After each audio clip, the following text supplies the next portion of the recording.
Alright guys and girls, welcome to another episode of Astro Auto Repairs. I'm sitting here having me some chocolate covered pecans. Oh, that, what, you listening to me? You listening to me recording? Chocolate covered almonds. Sylvia gonna go correct me. Here she go again. They can't hear you, you're behind the door. Alright, check it out.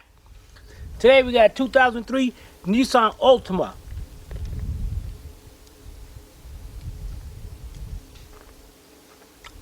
Don't start.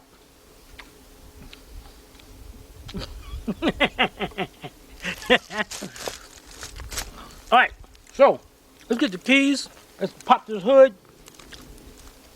Oh, looks like the hood's already popped. Good enough. Alright, so let's get this hood open and find out what the heck is going on. Now, remember guys and girls, there could be a lot of reasons why a car don't start. There's a lot of reasons. So this video is just whatever I come up to find out will be just one of them. Check out our other videos. We got a lot of Nissan repair videos. The last time I looked, as of this video, we have 68 Nissan repair videos. That's right. We're #1 on YouTube for that mess.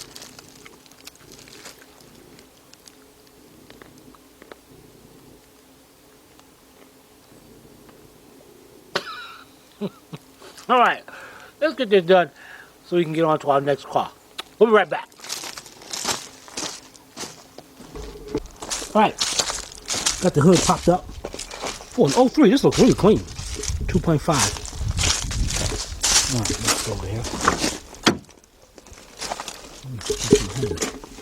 Charger on it or something. There we go. Let's move this charger out of the way.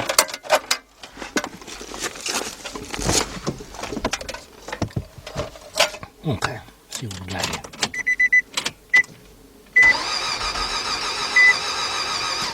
Wow. Guys, that didn't sound good.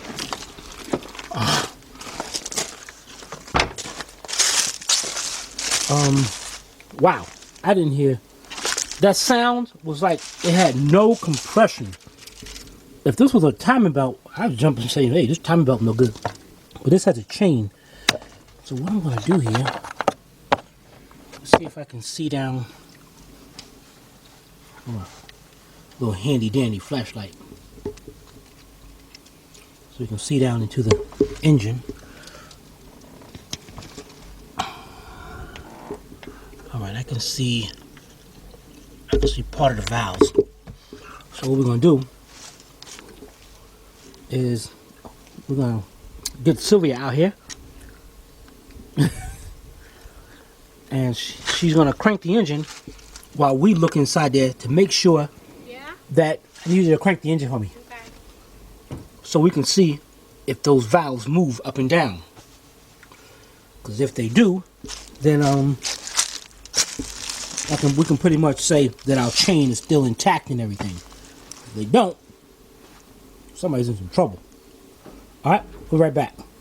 Alright, she's in the car. Just cut our light on. Yeah, there it is. Alright, let's go over here and try to see. And there we can actually there's we can see the cam right there. Let's see if it turns. Alright, crank it. There it is. Okay, good. Alright.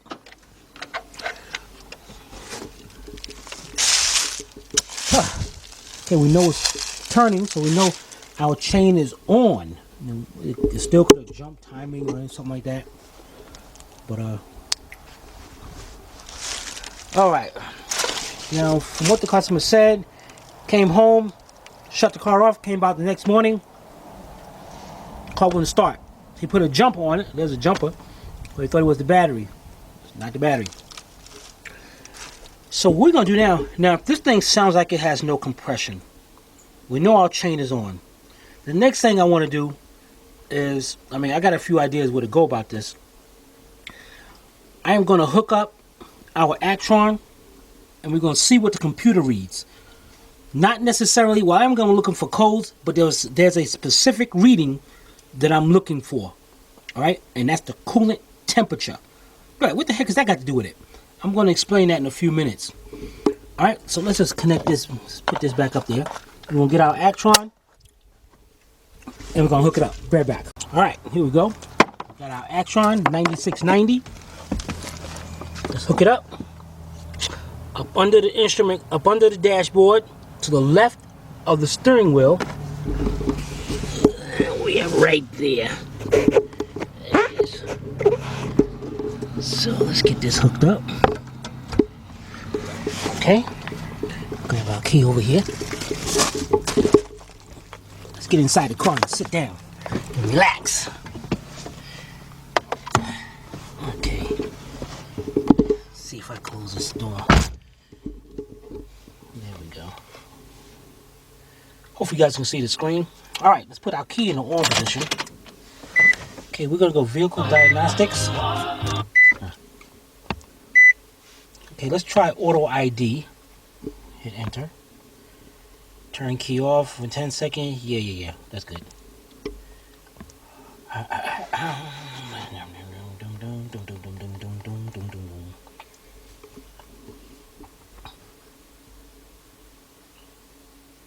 Communicating with the vehicle.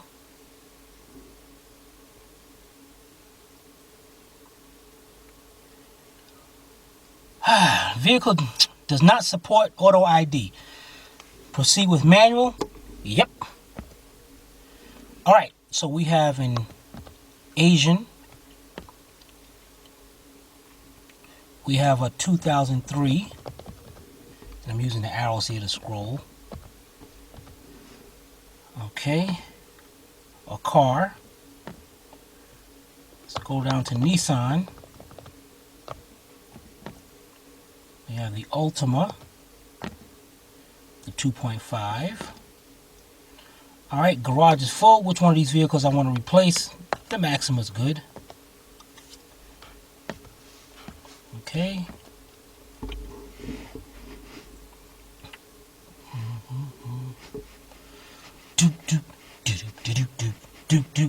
Green Acres is the place to Yeah, man, I love this job. I love working on cars, man. Alright, trying to detect the ABS module.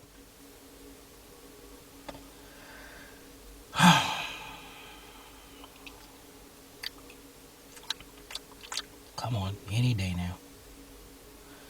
Alright, trying to detect a transmission module.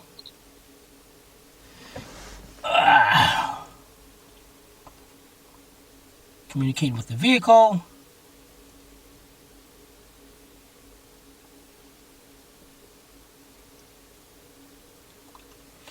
Okay, test complete. Now it's reading codes from the airbag module. Engine, OBD2.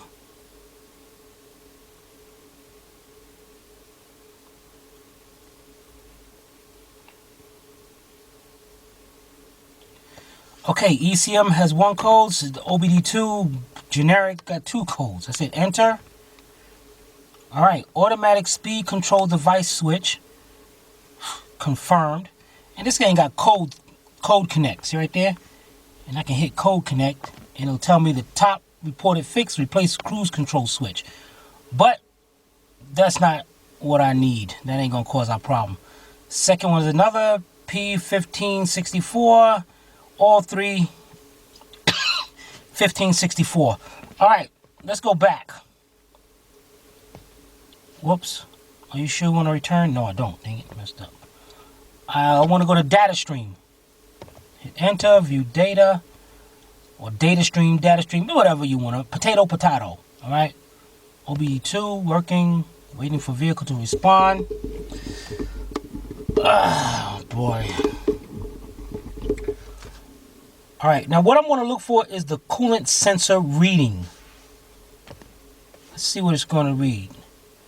Coolant temperature, 57. That's good. Alright, the reason why I'm saying this is because if that had read -40, I should try to go out and explain this. All right, you know what? Let's shut this off because that ain't our problem. Let's disconnect our thing and I'm put this up and we'll be right back. All right, guys, girls, what I'm about to tell you, a lot of shops don't want you to know. It's like that FBI stuff right here, X-Files. All right, this will help you diagnose future problems in your vehicle. I can't believe it. It's like 50-something degrees out here and there's gnats out here, man. Dang it. All right. Why did I check that out? A lot of you guys and girls feel that fuel injectors just open and close, open and close. Spray fuel, close it back up. That's it. But they also have injector pulse width. That's the computer commands how long that injector actually stays open. Check that out. So when the car is cold, the injector's enclosed. When it opens up, the fuel is spraying. The computer controls how long that injector stays open, and then it'll close it up. That's called injector pulse width. Had that computer read -40, and it'll read -40 degrees if you like disconnect your coolant sensor or their bag, one is grounding out or something. That means that computer is thinking, exactly, hey man, this thing is super cold. We gotta really keep these injectors open, give this thing a lot of gas. But by doing that, it floods out each cylinder. The gas drains the oil, it cleans the oil inside the cylinder, and they lose compression. A lot of times, especially here, I haven't came across that problem in New York with people, but here people was told that they need engine, the valves messed up or something like that, and they be like really shocked when it doesn't come out to be that. So we might have an issue here. Come on, the customer came out next day from driving the vehicle and nothing. Unless now we didn't check. I'm gonna check the oil. Maybe there's not enough oil in here and did that. But anyway, we're gonna check that also. But having that kind of information will help you diagnose cars in the future, whether maybe the car's not getting enough gas, maybe it's running lean, the injector's not opening up long enough, something like that. So now you have that information, it can help you in the future. All right, so let's go over here. And, just out of curiosity,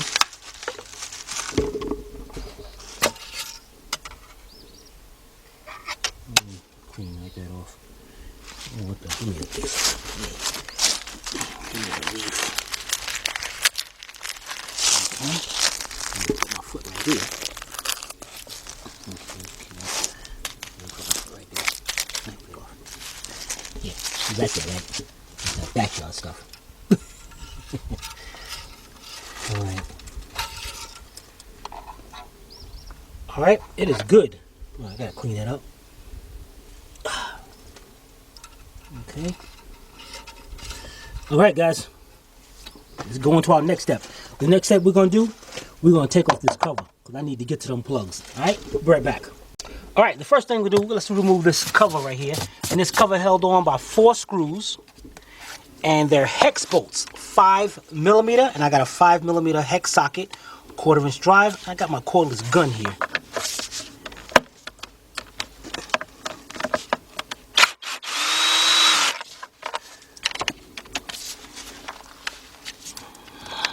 What the heck?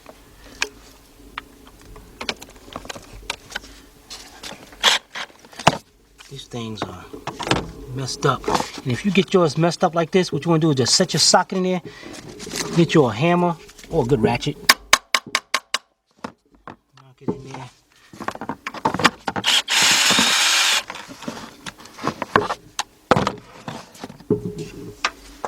Dang it. Now stuck. Dang it. Now this one over here looked at kind of.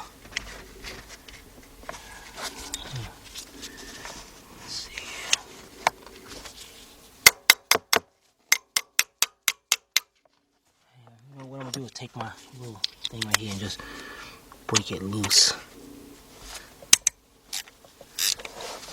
Okay. Then we'll go over here and get this one. Okay. Now, let's get those two out.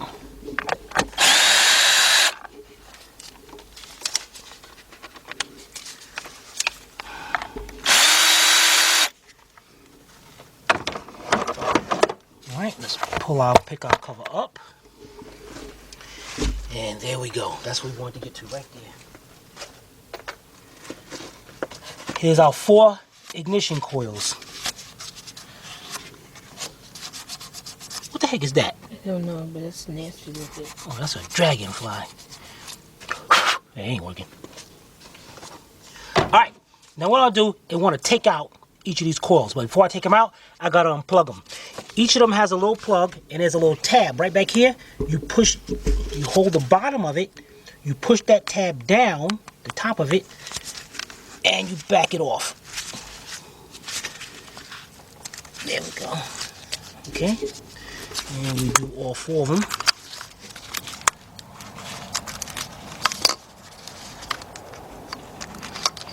Okay, now what we're going to do is get us a 10 millimeter deep 1/4 inch drive socket. Hook it on to our cordless gun. And we're going to take off these 4 bolts that are holding down the coils.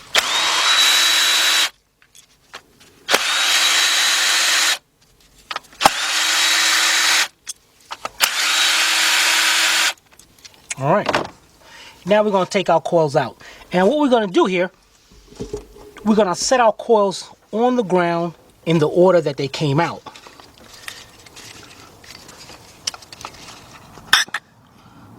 Oh!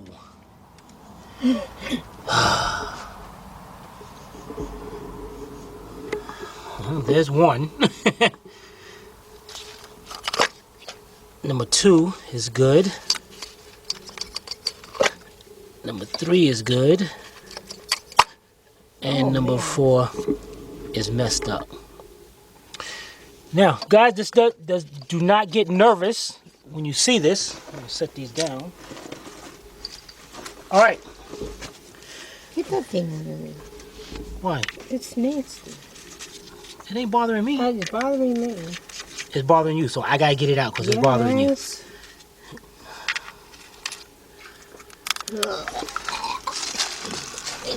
Gross, gross. Alright guys, we see we got an issue here.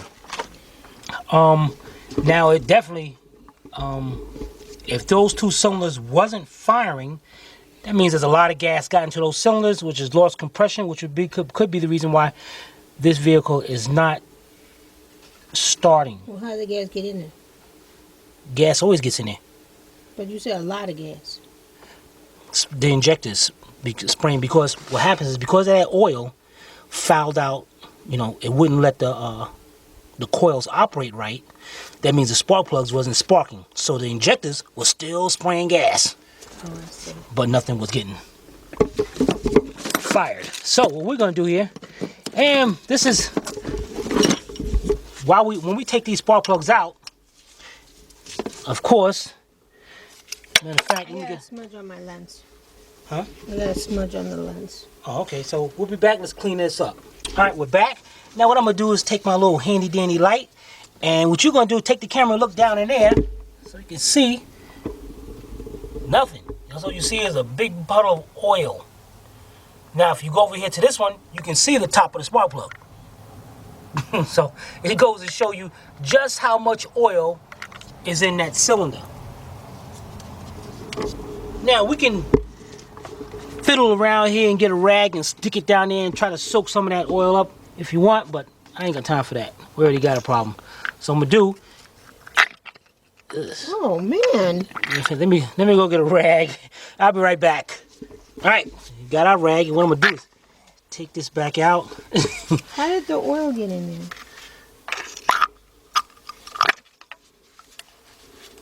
You need about 5 more rags.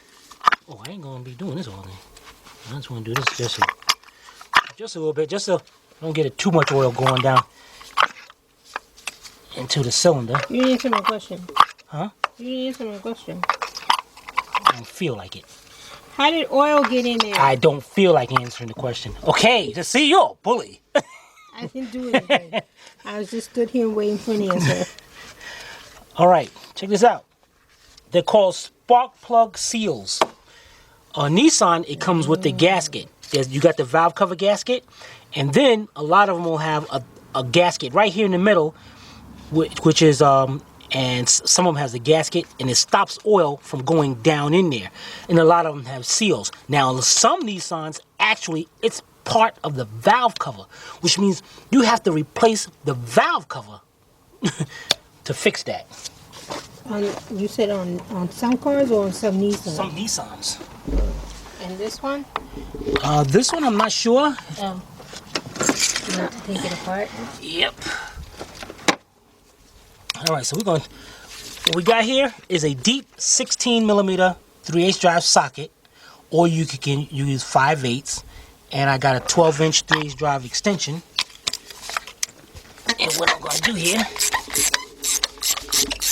go ahead, loosen up all the spark plugs, and I'm gonna take all the spark plugs out.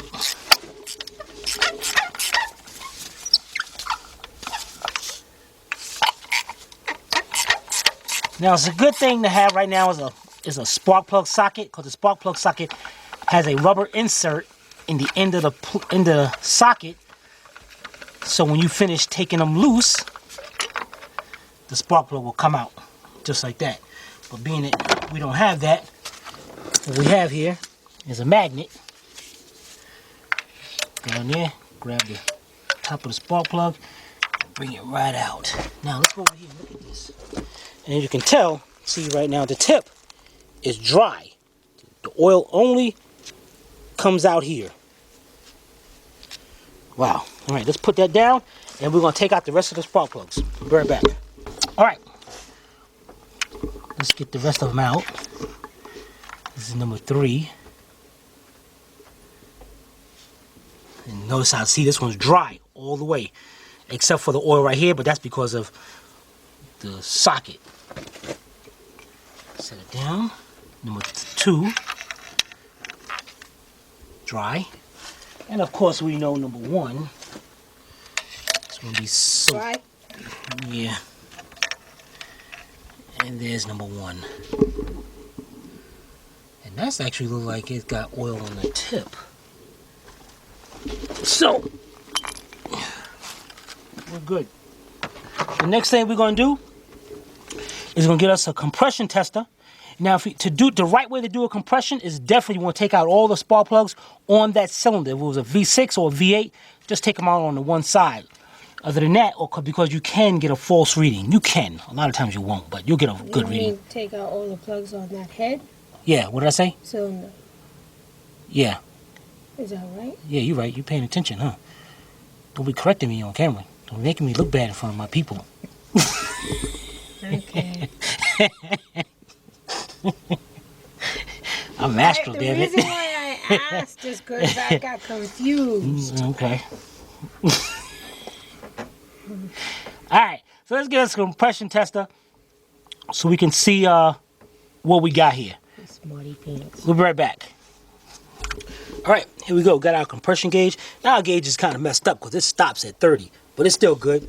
Everything works. Now, let's go and check out our first cylinder. We'll put our tool down in there. And turn this until it stops.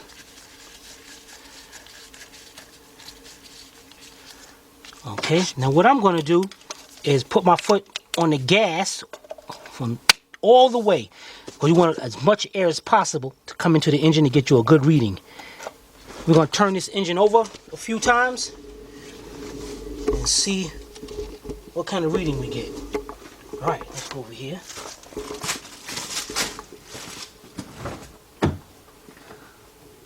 And you want to stand back a little bit just in case the oil spray out. That's good. Wait. Let me stand back. Okay.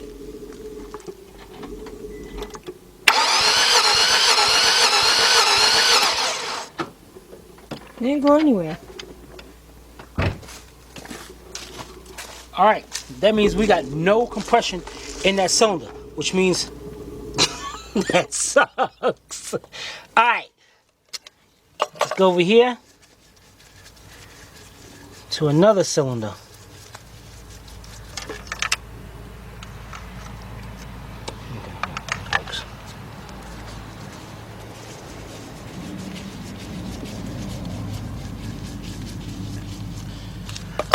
All right, here we go. Let's try that one.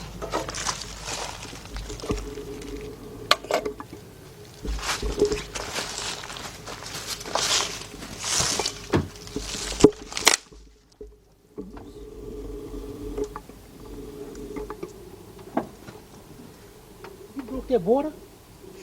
No, it's okay.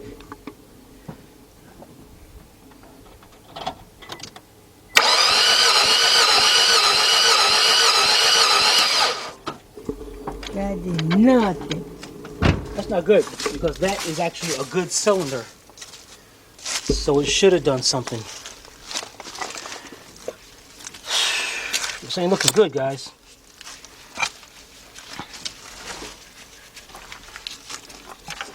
Let's go to number 4, number 3.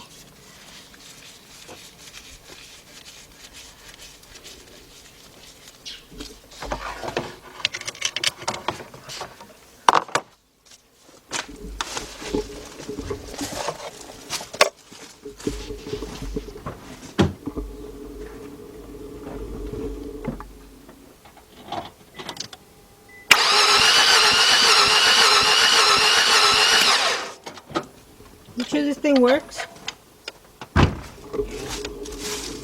But we kind of figured it didn't have compression just from the way it sounded. All right, let's try number 4.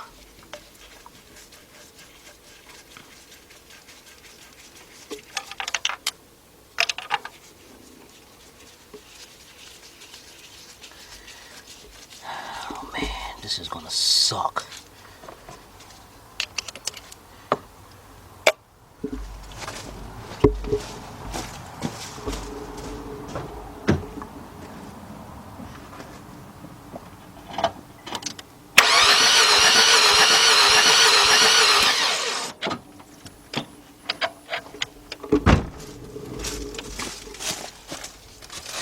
All right, we got no compression on all cylinders. That doesn't mean we condemn the valves or something yet.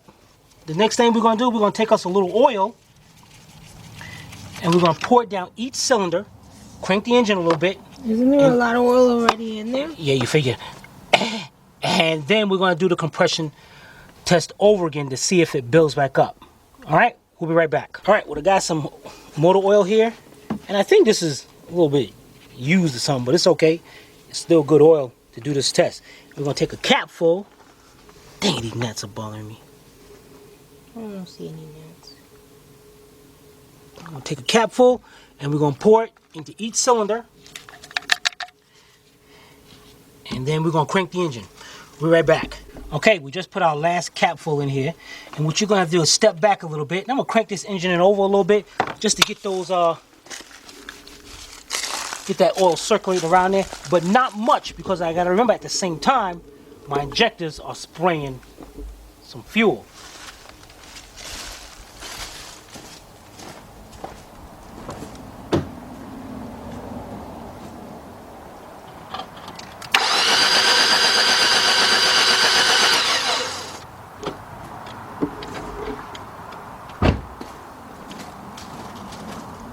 Man, that didn't sound good. All right, let's go over here to one of our good cylinders that we know they didn't have oil in there. Actually, you should go to the bad one because that one got a bunch of oil in it. All right, and now what we're going to be looking for is an improvement into the compression. All right, here we go.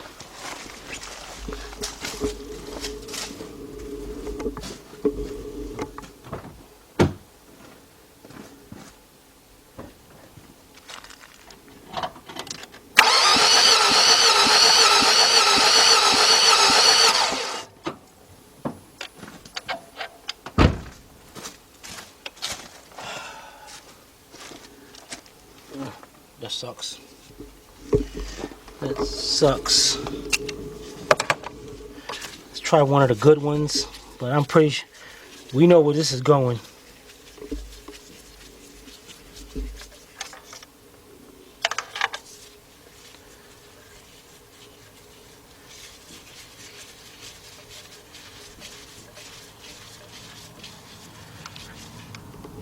Okay.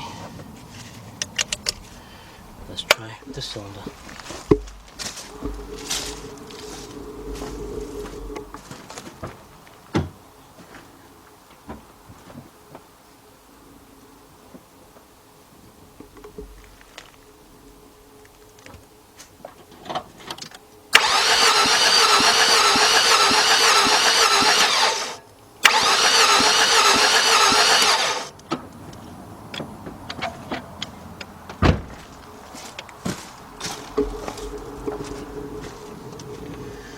Good boy.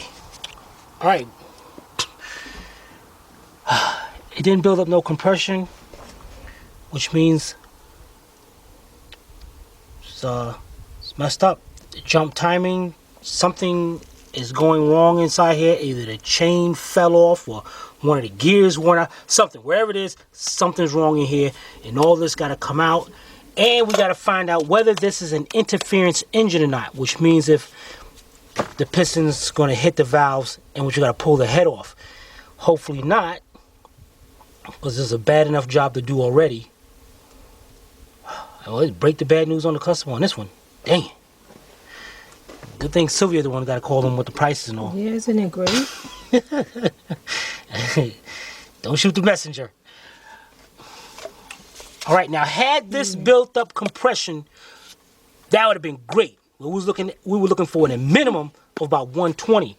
And then I would just put these spark plugs back in there, put the coils back in there, crank the engine up. I would have cleaned the spark plugs. Started it up, it would have started up, but it would smoke like crazy because it would have burnt all that oil we put down in there. But it did not do that. So we definitely know what's going on now. Be right back. Okay, so today we worked on a 2003 Nissan Altima with a 2.5, and the issue was that the vehicle wouldn't start. Customer came home one night from work. Next morning he goes out, car wouldn't start. And he thought it was a battery. He put it on charge. That wasn't the issue. So we came and checked it out. As you guys saw, it has zero compression, oil everywhere that should not be. And so what we got to do is, well, what Timmy got to do. No, you got that right. No. You gonna be with, yeah, we, monsieur. So he's got to take out the timing cover, see what's going on in there. In my opinion, it was a timing chain tensioner. That's what I think. That failed. But we'll wait and see if I'm wrong. But anyway, if you guys have any comments or questions or suggestions, you can post them below in the comment section, or you can email Timmy at tim@astralautorepairs.com. Alright, hope you pay attention. If not, watch it again. This is Sylvia from Astral Auto Repairs. If we can't repair it, nobody can. See you next time.